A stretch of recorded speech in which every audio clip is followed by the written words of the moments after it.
Yeah, that looks beautiful, but I have someone who has an eye for beauty that you can hang up on your wall. Scott Candelaria with Candelaria Photography. Yeah. Right? Thank you so much for joining us.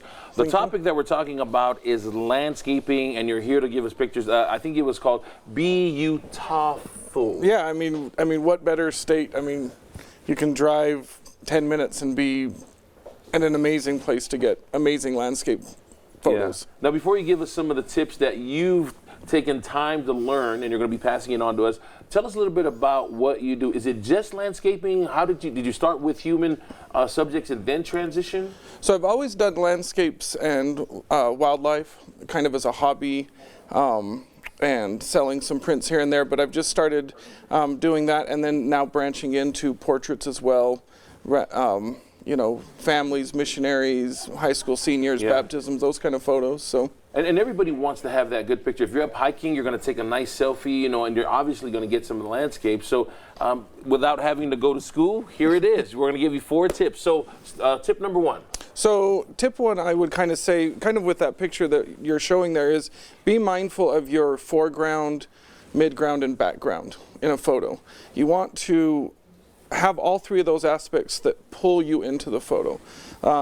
Like the steps on that temple kind of draw you into that Almost picture. like you're walking up to it. Okay, I got you. You want to kind of have your eye leading up to something, kind of like a leading line, railroad tracks, you know, a stream kind of taking you up to a waterfall. Those kind of things are going to draw you into a picture and make the person feel like they're in there. That's kind of what you want with a landscape, is they feel like they're in that picture. And number 2? Number 2, use like a tripod or brace yourself on something. You see those great photos with the water, with motion and those kind of things. Those are great, but you do have to use a pretty slow shutter speed to get those, and so you need your camera to be extremely stable on that. Or if you don't have a tripod, you know, brace yourself on something, on a rock, your knee, anything like that. Especially if you're trying to capture a moment, you know, if you're moving, exactly. You won't be able to, so you want to be as still as possible. Exactly. Now, your 3rd tip is look for life, like animals? Yeah, so I like to, with wildlife, find something in there. Like maybe you really love wildlife, you don't have that super telephoto lens that's going to get you in close.